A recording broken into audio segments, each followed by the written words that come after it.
Australia study visa में सबसे important होता है जीटीई क्राइटेरिया क्लियर होना।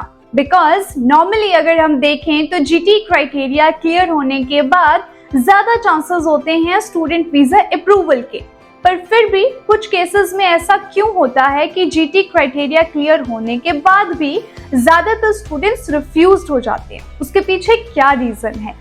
आज की इस वीडियो में हम वही डिस्कस करेंगे। अगर आप भी प्लान कर रहे हैं ऑस्ट्रेलिया जाने का अपकमिंग इनटेक में, तो आप इस वीडियो का पार्ट बने रहे एंड तक, आपके लिए ये वीडियो हेल्पफुल हो सकता है। हेलो एवरीवन, मेरा नाम है अंजना ठाकुर वर्मा। आप सबका स्वागत है हमारे इस YouTube चैनल थिंक स्मार्ट पर। सबसे पहले स्टार्ट करेंगे कुछ मेन फैक्टर्स के साथ में जो आपकी प्रोफाइल में होना मैंडेटरी है। सबसे पहले अगर हम देखें तो एकेडमिक और फाइनेंशियल्स, ये दोनों चीज़ें आपकी प्रोफाइल में इम्पॉर्टेंट है।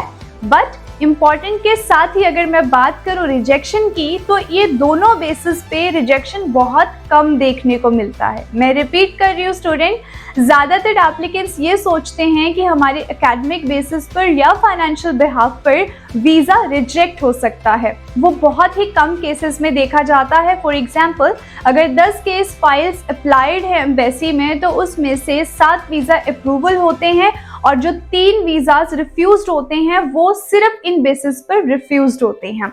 तो ज़्यादातर स्टूडेंट जो फाइनेंशियल या एकेडमिक के बिहाफ पर सोचते हैं कि प्रोफाइल रिजेक्ट होती है, तो आप गलत सोचते हैं। आपका ओवरऑल प्रोफाइल एकेडमिक आपके ऑफर लेटर लेने के लिए इम्पॉर्टेंट होता है। आपका फाइनेंशियल सपोर्ट आपका जीटीई क्राइटेरिया क्लियर करने के लिए इम्पॉर्टेंट होता है। That is true. अब दोनों पॉइंट्स हमने मेंशन किए तो दोनों की इम्पोर्टेंस समझ में आती है। बट अगर हम जीटी क्राइटेरिया के बाद में देखें तो क्या रीजन है रिजेक्शन के, वो मेन इशू है। तो हम देखेंगे कि अगर आपकी प्रोफाइल में गैप है और गैप के साथ में आपने एसओपी भी अटैच की है, ये मेन रोल प्ले करता है आपकी प्रोफाइल में जीटीई क्राइटेरिया के बाद। अगर आपकी गैप जस्टिफिकेशन में कोई प्रॉब्लम है, कोई डॉक्यूमेंट मिसिंग है, तो आपकी प्रोफाइल में रिजेक्शन के चांसेस बढ़ जाते हैं। साथ ही अगर यूनिवर्सिटी की डिमांड है कि जो सैलरी है वो अकाउंट में होनी चाहिए, बट आप कैश इन हैंड शो करते हैं, वो भी एक रीजन होता है। आपकी प्रोफाइल में माइनस पॉइंट ऐड ऑन हो जाते हैं, जिसकी वजह से काफ़ी केसेस वीक हो जाते हैं। साथ ही अगर मैं एसओपी की बात करूं तो स्टेटमेंट ऑफ पर्पस बहुत ही ज़्यादा हम ये भी नहीं कह सकते कि कुछ ऐड ऑन करने की ज़रूरत होती है या कम लिखने की ज़रूरत होती है। बट येस, जितना रिक्वायर्ड है आपको उतना मेंशन करना ज़रूरी है। तो एसओपी और गैप, ये दोनों चीज़ें इंपॉर्टेंट होती है आपकी जीटीई क्राइटेरिया के बाद में आपकी प्रोफाइल को स्ट्रॉन्ग बनाने के लिए। तो आपको अपनी गैप जस्टिफिकेशन पर काम करना है। साथ ही आपकी सैलरी इन अकाउंट है तो वो प्लस पॉइंट ऐड ऑन होता है आपकी प्रोफाइल पे। कुछ स्टूडेंट अवॉइड करते हैं एसओपीज और कॉपी पेस्ट करके आप अपलोड करते हैं, या फिर किसी कंसल्टेंट एजेंट के गाइडेंस के बिहाफ पर आप रीचेक नहीं करते हैं। तो आपको बार बार 3 से 4 टाइम आपको चेक करनी चाहिए अपनी एसओपी। कोई ना कोई मिस्टेक सामने आती है और उस वजह से आपको रिजेक्शन फेस करना पड़ता है।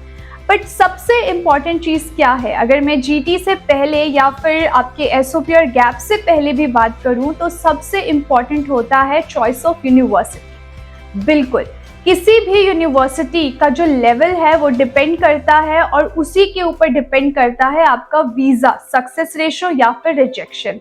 तो अगर आप अपने लिए वो यूनिवर्सिटी चूज़ करते हैं जिसकी रेपुटेशन बहुत अच्छी है, लास्ट 1 ईयर में अगर हम सक्सेस रेशो देखें तो वो भी अच्छा है, तो वो आपकी प्रोफाइल में बहुत ही इम्पॉर्टेंट रोल प्ले करता है।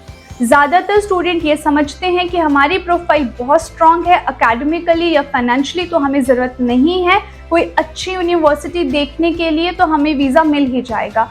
यहीं पर आपकी मिस्टेक आप करते हैं। तो आपके लिए इम्पॉर्टेंट है सबसे पहले एक ऐसी यूनिवर्सिटी चूज़ करना जो लेवल 1 में है और जिसका सक्सेस रेशो लास्ट 1 ईयर में रेपुटेशन उसकी बहुत अच्छी रही है।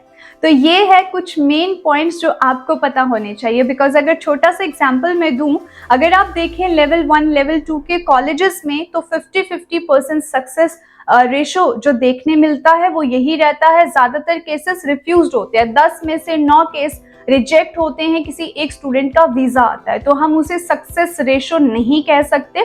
और इसी के साथ अगर मैं यूनिवर्सिटीज़ की बात करूँ लेवल 1 या फिर लेवल 2 में भी वीज़ाज अच्छे आते हैं अनडाउटेडली, बट जो स्पीड है वो थोड़ी सी स्लो होती है और कंपैरेटिवली लेवल 1 के थोड़े कम वीज़ाज ग्रांट होते हैं। इसीलिए मेरी कोशिश होती है आप स्टूडेंट को अवेयर करने की कि आप अपने लिए एक कंसल्टेंट ऐसा चूज़ करें, साथ ही यूनिवर्सिटी ऐसी चूज़ करें जो आपकी प्रोफाइल में जो लूप होल्स है उन्हें बहुत अच्छे से समझ के अकॉर्डिंगली आपकी प्रोफाइल को अप्लाई करें। तो अगर आप इंटरेस्टेड हैं नवंबर इनटेक के लिए, कांटेक्ट करें थिंक स्मार्ट के हेल्पलाइन नंबर पर जो स्क्रीन पर फ्लैश आउट हो रहा है। आज के लिए इस वीडियो में इतना ही। आई होप ये वीडियो हेल्पफुल होगी आपके लिए। ज़्यादा से ज़्यादा इस वीडियो को शेयर करें, लाइक करें और चैनल को सब्सक्राइब करें। Thank you for watching.